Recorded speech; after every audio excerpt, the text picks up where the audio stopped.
Hey guys, what's up? It's Andrew here for another special video here, and as you can see from the background, the video I'm reviewing today is the 1981 My Bloody Valentine. This is the original one. Um, the synopsis for this one is a little bit more difficult to explain. Basically, it takes place in this mining community, and it's been 20 years since this accident occurred at the mine, and a guy named Harry Warden was the only survivor, and he kind of went insane. Spent the next year at a mental asylum. Next year, two of the people who were responsible for basically the accident that occurred, Harry Warden broke out of the mental institution that he was in, and he killed both of them, and said that anyone who has a Valentine's Day party again he'll come back and kill them again. And so they haven't had one in 20 years. So this is 20 years later, and they're about to have one. So, that's basically the synopsis of it. Somebody dies, and there's warnings with... the main thing that they do in this movie is that there's Valentine's boxes, and he puts hearts, like human hearts, in the Valentine's box. So it's kind of a clever twist of, like, the romantic kind of... chocolate hearts inside of a candy box. It's kind of the cool twist to that. So yeah, this movie, when it first came out, was not very popular. Has since developed a massive cult following. In fact, I would say that this one here is talked about. Oh man. Insane. I mean, it got so popular that it got a remake. So I mean, it was that popular. It's Quentin Tarantino's favorite slasher film. If you didn't know that, it's kind of a fun fact about this. The thing that I love about this movie, and I really like it. So this is definitely not. I'm definitely in the majority here of people who really enjoy this film. Yeah, the thing that I really care about, it really has this community feel to it. From the first scenes where they're in the mine and you see the miners and they're kind of getting in the shower, kind of joking around, and then they run out with the kind of bluegrass music that's playing, and they're all driving to the bar and whatnot, and they all get to the town hall, and it's really from the get-go, you kind of get that community feel to it, and it's kind of like all this like group thing, which kind of it is similar to a lot of other slasher movies of the time, because you got a group of college students, or you got a group of camp counselors or something like that.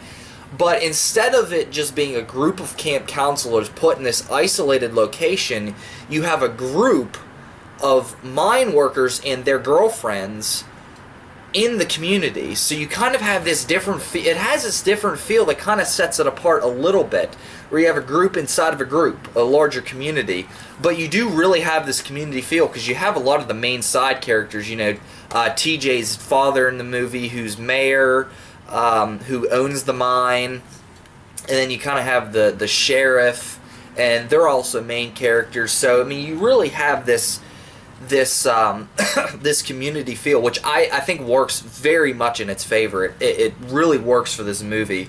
The kills in this movie, I have the R-rated version. I have seen the uncut version with the uncut kills. The kills in the movie, I'm gonna go with this version, the R-rated version, because this is the one that I own right now. The kills are actually pretty cool. You can definitely see, because I'm taking editing class in school right now. I can definitely tell that it's been edited, and it kind of looks bad, some of the kills now, because I can tell how they've been edited out. But they're still cool nonetheless. They're still pretty creative, especially for 1981. You got the kind of the pickaxe through the eye for that guy, even though that's edited out in the R version. It looks really cool in the uncut version. Almost all the kills look really great in the uncut version, but for this one, they're still pretty cool, even though how badly edited they are. And I will say that I definitely think that this is up there among the early 80s slasher films, and definitely it's a 1981 slasher, so that's classic. classic year for horror films. But the thing that sets this apart is I think the killer looks really awesome. Like the mining suit just adds this creepy vibe to the movie, and it has this great atmosphere. It's got this eerie atmosphere, especially there's a couple scenes where, like, for example, when you get the looks like Harry Warden's back in town, and then you get the Harry Warden. I'm not going to give any spoilers in this, who's the killer is in the end of the movie. It's kind of that you're kind of trying to see, is it Harry Warden? Is he really back? You know, it's been 20 years. What happened? They can't figure out what happened to him. You know, or is it somebody else? You know, it's in a miner suit, so you don't know who it is. So, the killer is kind of walking up, and it's Maybelle's death scene.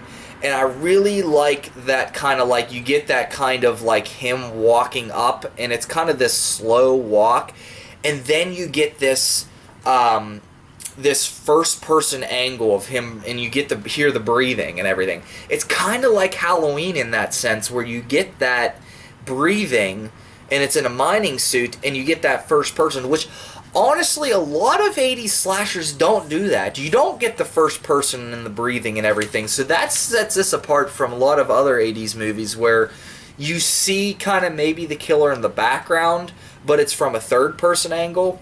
And you don't really get that, you know, kind of first person. So even there's a couple, it's only a couple times but yeah, and especially when the guy, my favorite scene in this movie is when the guy's telling the story about Harry Warden in the bar, the bartender, and he says, and every year Harry Warden, and it like comes back to town, and you see him walking with the pickaxe, and there's the blood on the ground, and then you see him at a distance, and he turns around. That's awesome shit right there. It's just great.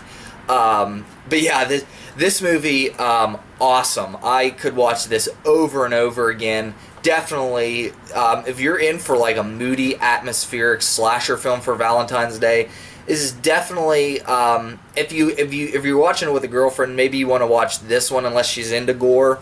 Probably watch the R-rated version because it's, you know, it's edited. Still got creepy atmosphere though, so the atmosphere is still there.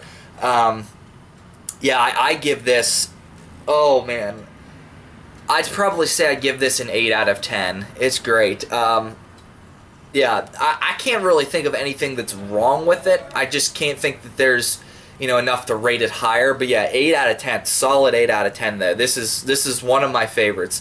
Solidly in my top 50 horror films of all time. I mean, it's great. Yeah, there's the reason why it's a cult classic. I really wish they would have made a sequel, but yeah.